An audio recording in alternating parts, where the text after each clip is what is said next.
Welcome to the LifePro podcast, where today I have the pleasure of having John Papaloni, who is the CEO of Papaloni Capital. And today's topic is starting a business. But before we get into that, John, how are you today? I'm doing absolutely fantastic, all energized and ready to go. Super excited, here to provide a lot of value, hopefully. Absolutely. And I love this topic because I like to think of myself as an entrepreneur by nature. I've had my successes and my failures and my lessons through the years. So I'm excited to, go with you there and talk about all the things that we've learned through our lives. Why don't you start out and tell everybody a little bit more about yourself and your journey in life? What's brought you to today? Absolutely. Well, I'm a serial entrepreneur. It was one of those things that I started when I was younger, and my intent was never really to be an entrepreneur. I just wanted to be on the radio. And I knew that there were two ways to get on the radio. It's either you become so damn popular, they have to let you on, or that you got to go to school for it and then qualify and all that crap. So I decided, and based on my last answer, I'm sure you can tell which direction I went. So Yes. what ended up happening was that I became a DJ when I was a kid. I was 15 years old, and this was my plan. I'm very methodic. So I got records, and I wanted to, my first job was at McDonald's, and it wasn't for everybody that like why everybody does it, which is to earn money, whatever. I just wanted to have a way to pay for records. So I got enough records. McDonald's was done.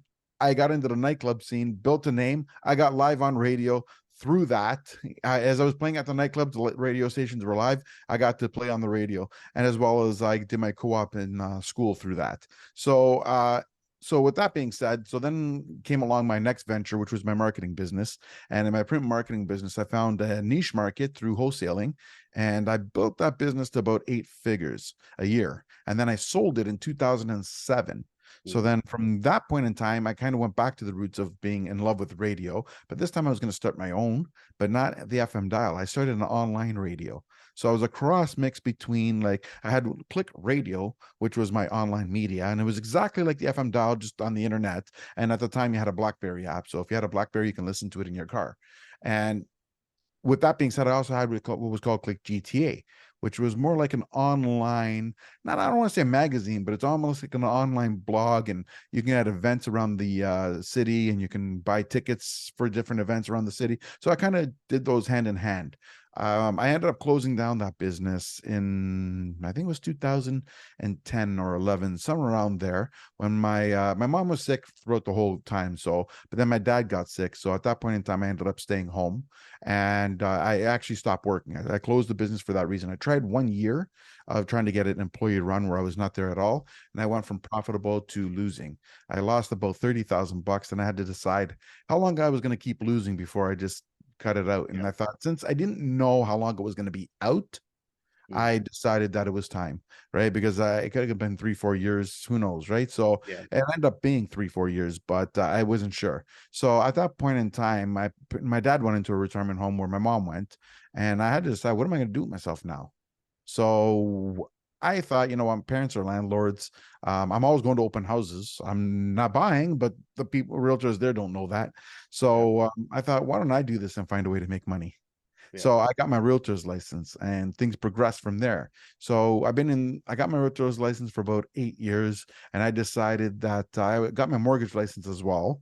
That one there was just by fluke, because I was trying to build up my fund, which is Papaloni Capital, and I didn't know how to do that. And I was trying to figure out, how do I get into that? I got 12 different lawyers and accountants all give me different advice. One person told me I didn't even need to incorporate, which I knew that was the wrong advice. And it was one of those things. I got different advice. One person says you can do what you want by getting a mortgage license. All right, I'll get a mortgage license if that's the easy route. Right. It was not the easy route, and it was not the right advice. And now there was what the person was talking about, if I want to do private equity loans, but that's not really what I wanted to get into. So kind of good thought, wrong advice. Anyways, more of the stories, I figured it out by fluke. So I built up this fund, and I also have my media business on the side. Again, serial entrepreneur. I'm working on four Yeah. things: media business, which includes my podcast, my speaking gigs, and some business consulting, stuff like that. Then I have my realtor's license, my mortgage license, and I have my capital business. Now, my capital business and my media business are my two main ones. The fact that I have a mortgage license and a real estate license is really just a bonus. Yeah. Well, I mean, it's interesting because we have very similar paths. And this past year, I kind of was in a transition mode. I had, at the time, last year I had 3 businesses. Since then, I've sold off 1 business and I've shut down 2 businesses. More recently, like I shut down 1 business last week. It was hard, and it was similar trajectory as yours. It was like we started losing a lot of money every month, and it was like, all right, how do we turn these things around? We started throwing kind of good money at bad and hoping that things would turn around, and it just never did. And we just dug a big hole, and then at some point we had to just call it quits. And it's hard to make that decision, right? It's hard to make a decision to start a business, and it's hard a decision to close a business. Those are very pivotal times. But getting into our topic of starting a business, 16% of the workforce in the US starts their own business, runs their own business, which, I think that's, I don't know if I have to think that's high or low, but it's an interesting number that maybe almost 1 in 5 people try to run their own business. And I think the stats are 1 in 5 businesses actually close the first year, and half businesses fail in the first 5 years. So let's talk about the advantages and disadvantages of starting your own business. Absolutely. Advantage of starting your own business is you get to do whatever you want and everyone does the work for you. No, that's false. You actually work more hours by being in your own business. I quit my 9 to 5, 40-hour-a-week business with a guaranteed salary so I can work 80 hours and not make money some weeks. Right. That's the harsh reality. The harsh reality. Yes, but you do that because you have a sense of purpose. It's more than just the money, and you have a certain objective, and that is the path to get to your objective. So you're not looking short term, which a lot of people, the reason why 1 in 5 fail in the first year is because they got into it for the wrong reason. Their heart is not really in it. They're doing everything because they think it's a get rich quick scheme, sort of like house flipping. Everyone sees HGTV. They see these flips. Wow, they're making 40 grand. They're doing it every 90 days. That's like $160,000 a year. I could do that. And then they get the first flip and they lose. Yeah. And because you don't see what goes on behind the scenes and all the heartaches it took to get there. And also you don't know your numbers, and you have to learn your numbers before you even get into it. And whatever you think your number is, triple it. And that's your real number. Right. Right. And when it comes to expenses. Absolutely. Right. Yeah. So hard. Again, it's all proper planning, and you have to have a long-term objective. As long as you have the long-term objective and you're willing to be consistent, you have a chance. I think the toughest part of starting a business, especially for me and the people that I know, is finding an idea that you can be passionate about, that you really believe in. I think that's the toughest part. Do you have any any suggestions for people on how to explore ideas and how to find the path that they should take, assuming that starting a business is for them? Absolutely. Stop looking. And my reasoning is that that's the problem in itself.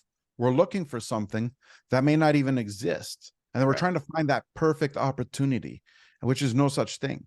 I mean, at the end of the day, if I turn around and said money was no object to you, and I got to tell you, I go, hey, money is no object. What do you want to do? You're going to have to tell me something that you want to do. Right. So that's where you start off with.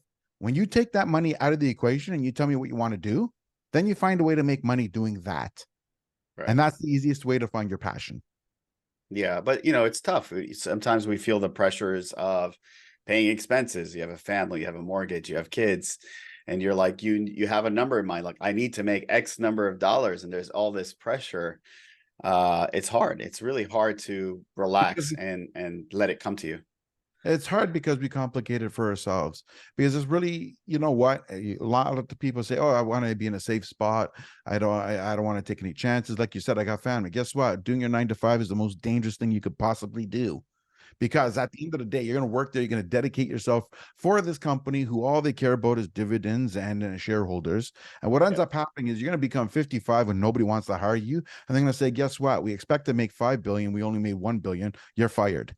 And then now you're going, okay, I'll get another job. Doing what?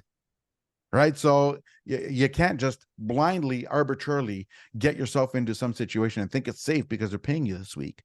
So it's just as dangerous as it is to stay where you are as it is to take action.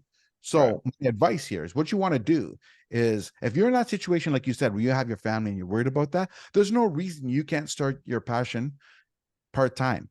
You got 9 to 5. to collect your salary, because nobody's firing you today. I said what Yeah. could happen in the Yeah. future. In the meantime, Right. you still have your salary.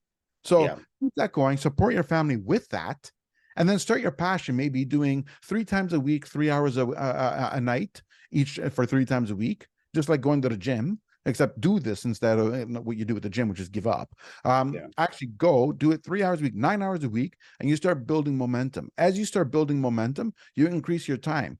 What ends up happening is eventually your profits outweigh your salary. Then you go work part-time, so that your part-time is your play money, and your profits are how you build. And then when you get so damn busy that Mm. you can't keep up, then you give up your job entirely and you keep moving forward and growing, and learn to collaborate, because the more you collaborate with other people, the more you grow. It's that term, the more you know, the more you're worth.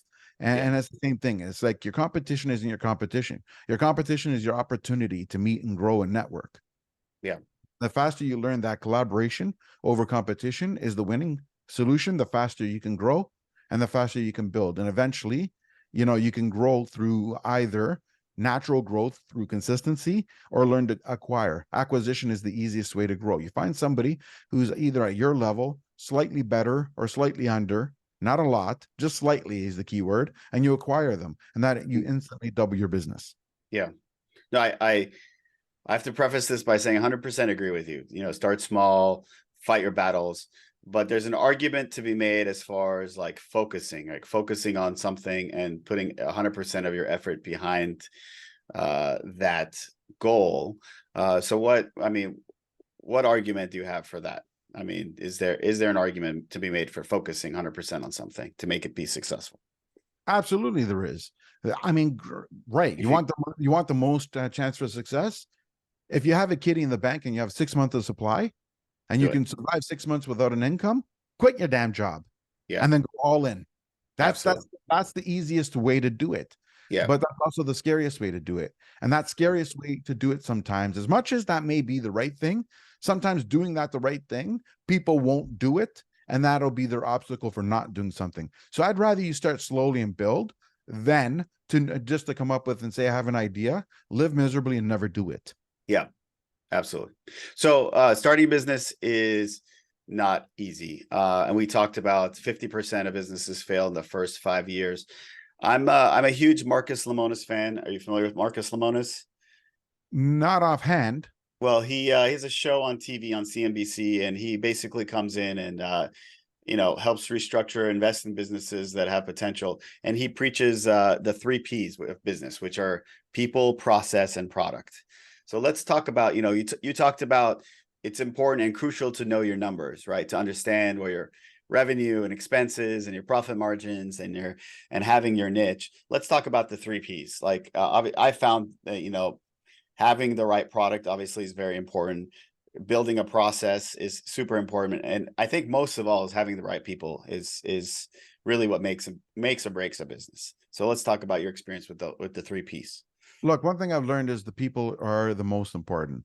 You can have a mediocre product. You can have a process that needs work.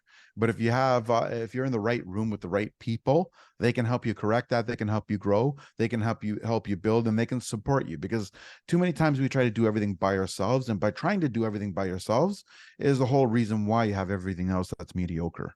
Mm. And if you had learned to collaborate again and work, like the best book, I can give you a book that you should read, and it'll give you the answer to everything. It's called Who, Not How, right? Yeah. Stop worrying I'm about how to do something and start worrying about who you're going to do it with.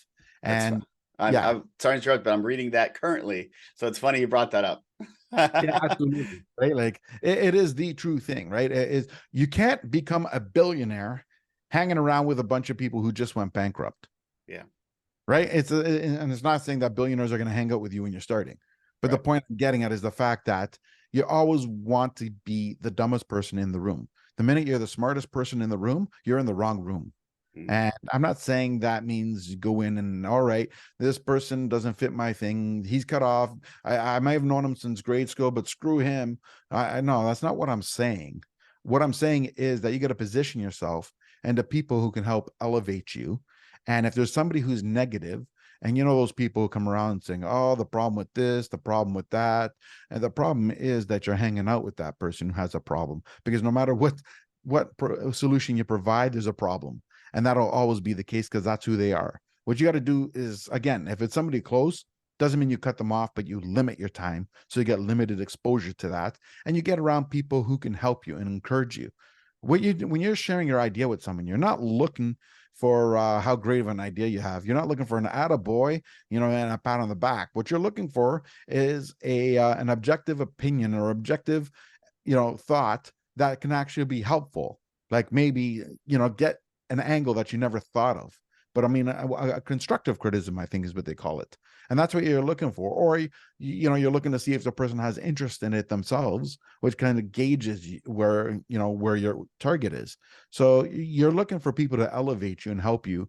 I mean, yeah, maybe your idea of spending $10,000 a day on Facebook is the wrong idea, but tell me how bad an idea doesn't help. Now, turn around and saying, okay, you can only need 500 on Facebook, but if you spend another 500 on LinkedIn, or you go and network with people and you just spend, lunch to network with somebody, you meet the right people. And by meeting that person, you can save yourself all that ad money. That's constructive criticism. That's an actual something that I can put into practice. Yeah. Telling me that my idea is crap does not put it into practice. So again, if you notice, like we're going to take police officers. If you noticed, as an example, if you notice a lot of times when you see a police officer off duty, they're hanging out with other police officers. Why? Not because, we don't like the general public. What happens is people you can relate to. People can help you in the industry. People who can get you to that next promotion. It's people who have been there longer that you can learn from. People tend to be around people like themselves. And if you want to be that entrepreneur, then you have to think like an entrepreneur. And you have to be around other entrepreneurs. And you have to be around people who have succeeded in order to help you succeed as well. So again, it goes back to what I just said. It's not how you do something, it's who you do it with. What are your suggestions as far as networking, right? There's different ways. There's conferences, there's meetup groups. What suggestions do you have for people to kind of, network with the right people? Well, very simple. What product do you have? And where are the people using that product located? Don't go to a supplier event if you're trying to attract customers. Like sometimes you see those conferences where it's all about new products and all that. That's fine and dandy, but you haven't sold your first product, your current product. Why do you need new products? Yeah. Don't worry about the new products. Maybe it's good to know. And if you want to do that because you have time, by all means, but don't expect to get anything of value from that other than to learn what's coming up. Yeah. Right. Instead, where do people go who are looking for solutions? You know what I mean? Like you're not like, even say real estate again, since I know that when you go to the home show, a lot of times people are going there. You got a bunch of construction people, builders and roofers and all that. Those people can't help you. What you want is to get the people in the show looking. You want to meet those people because those are the ones that are going to help you as a realtor, as an example, or a mortgage broker. Right. Those are the people that's going to help you. It's the people looking, the ones at the show saying, hey, we got this new roofing, we got this and that. Big friggin' deal. They're not buying from you. So again, key components, right? Supply conferences don't help you. But if you go to events, like prime example, again, I'm going to use real estate. There's a multifamily conference that is usually going around. Well, hey, you know what? There's a bunch of investors going there to learn how to buy multifamily. You're a realtor, guess what? I can help you buy that.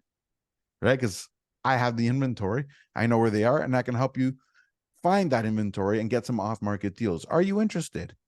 A lot of people are there. Okay, well, I'm interested. Now, how do I buy it? Well, this conference just told you what to do. I'm the who you can do that with. And now you got a conversation going. Yeah, absolutely. That's an example. And I just use real estate as an example. This applies to every business. You got to figure out where the people are going, and you got to be the center of attention in that group. Yeah. Put yourself out there. Take the risks. Speak up. Talk to the right people. And know when to move on to other people if you're not talking to the right people.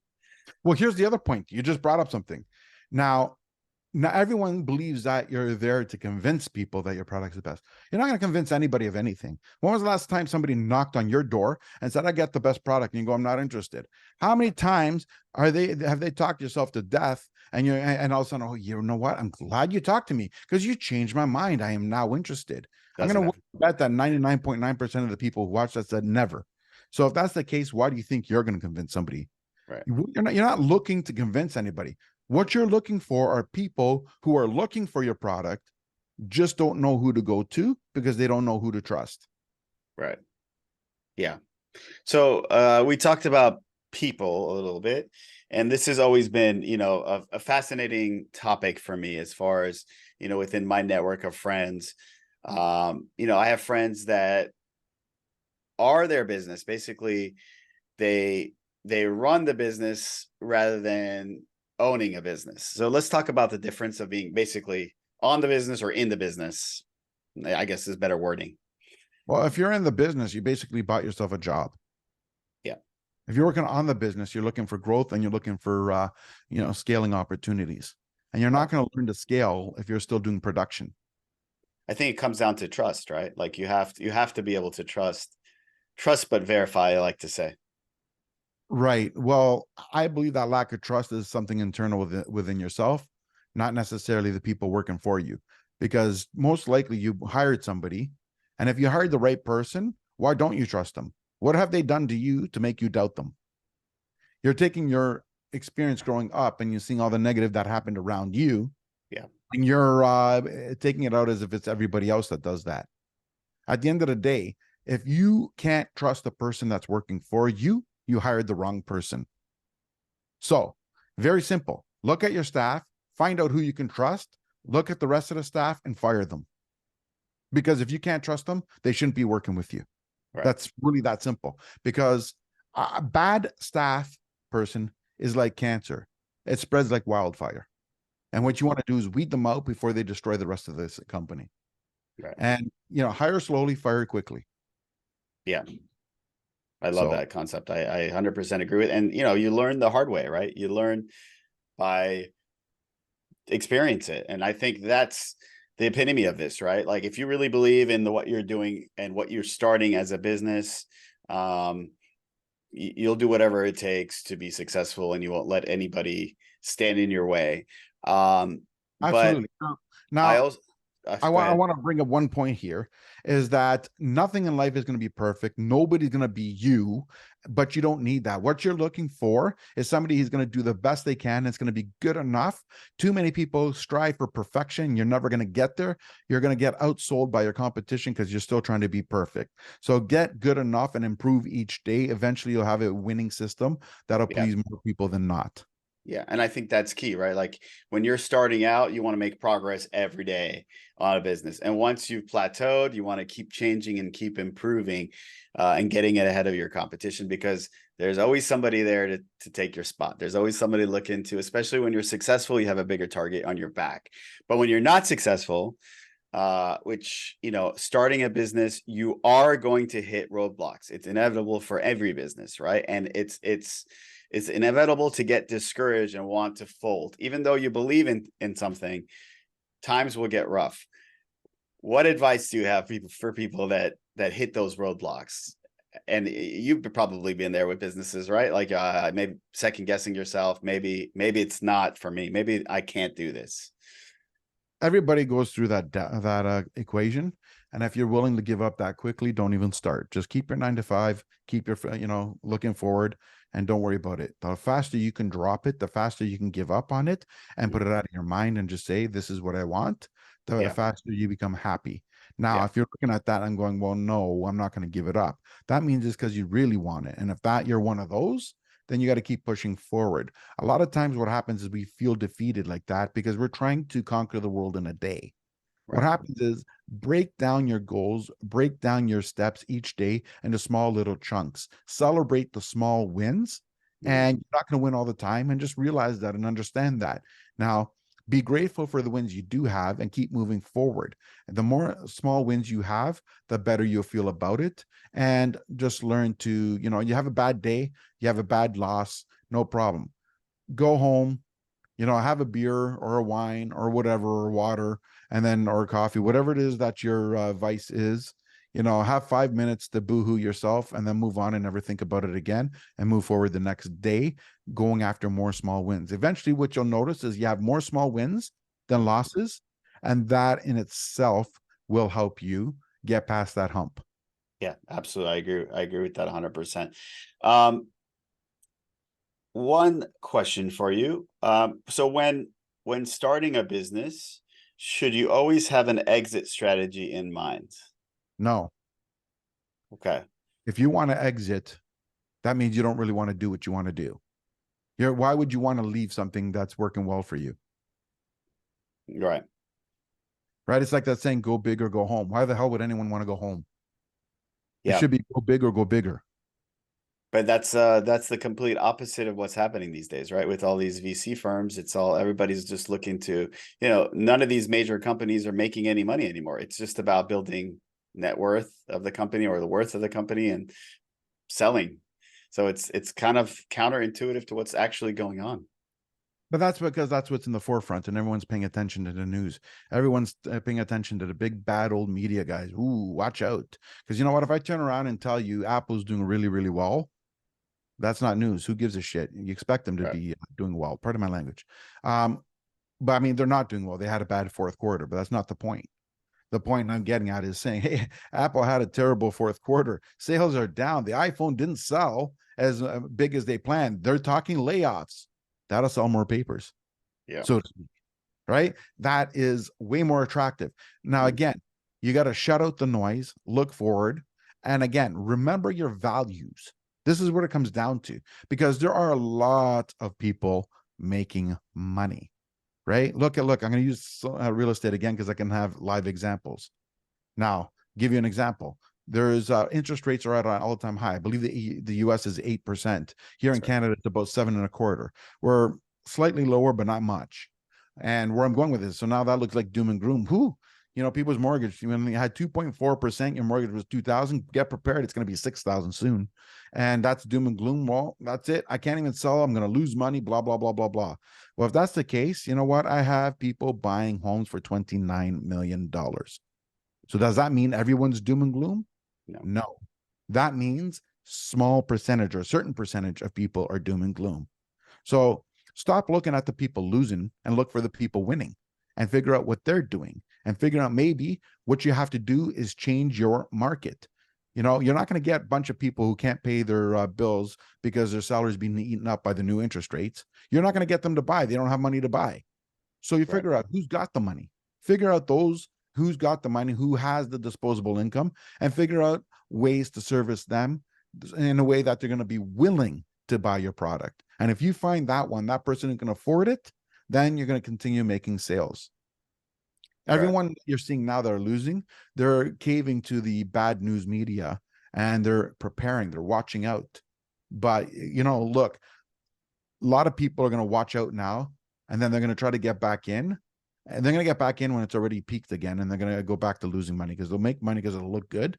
Then the Right. market will drop, and then they'll lose money again. And then the story is going to be, you can never make money. How do people do it? No, be that guy who, when everyone's running out, you run in. And when everyone's running in, you run out. And Yeah. that's really the way to do it. Now, slow and steady. Don't over leverage yourself. You don't need to become a billionaire overnight. There's nothing wrong if you can only afford to have 2 people on staff, because that you don't even the only thing you make is enough to pay 3 people. So you're the third person. The other 2 people are the ones you're paying. Now, when Yeah. your business grows, you hire a fourth, and it grows, you hire a fifth. Don't Yeah. just try to hire 10 people because one day I'm going to make money. Would do it in increments, and you can stay ahead of the curve. Look where the trends are, where are the people going, where's the attention. Wherever Yeah. the attention is wherever the spending is, and wherever the spending is where you should be. Yeah. When starting a business, do you always pay yourself first? I want to say yes, but the answer is no. I mean, that's what you should do. Yeah, I agree. You should do it, but it's hard because you tend to want to reinvest and keep growing. And I've been in a business where we've reinvested our profits for years to grow, and then shit hit the fan, and we were stuck with inventory that we had to sell off and absorb a lot of our profits because we had to liquidate. Yeah, So well, this is my belief. Now, when you get into a business, take out what you need to pay your bills, right? Like, make sure, don't run up a debt so the business can grow. right, Pay your bills at home. That's all you should pay. So, prime example, if your home expenses every year is just say $40,000 a year, then pay yourself the $40,000 a year, live like you make the $40,000 a year, and stay even so you don't have debt personally. Consumer goods is the worst way to go, to be spending. You don't need consumer, goods out there. You want to do a podcast, use the camera you have. You have one on your iPhone. Great way to start. When you're making enough money, then you can upgrade into the expensive stuff. Don't go out and spend it because one day I'm going to make it. That's Right. consumer goods. That camera will still be there 5 years from now. Don't worry about that. Buy stuff like for your business, buy stuff that's going to actually grow your business, stuff that's going to service your customers. For your home stuff, just what you need, the bare minimum of what you need. Pay your mortgage, pay your gas, pay your insurance, and just get by personally, then reinvest the rest into your business. And when your business grows enough that you can pay yourself the $100,000 a year or 150 or whatever, then you increase your salary in increments. So then you make sure the business doesn't fall behind. And eventually you get to that 150 and it'll be like nothing. Yeah. I love that advice. And I've learned so much today. LifePro podcast is about, everything in life comes with a manual except for life itself. So, I really love what we talked about today, because I think a lot of people don't understand all the perspectives of going into business. A lot of people think that, oh, it's all rosy, it's easy, owning your, wake up whenever I want, do whatever I want. It's not so easy, but there definitely is a lot of positives to go along with those negatives.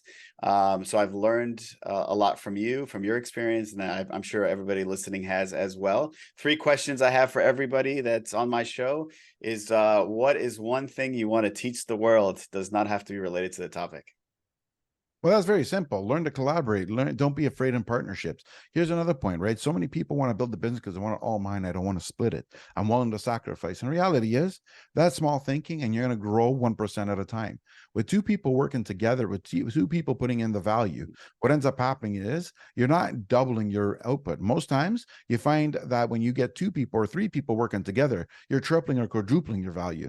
So you want to grow fast, do it in collaboration with people. Don't be afraid of partners. Just have the proper agreement in place, because 25% of $1 million is still a hell of a lot more than 100% of 20,000. Yeah. I mean, I've had a good experience with partnerships through my lives.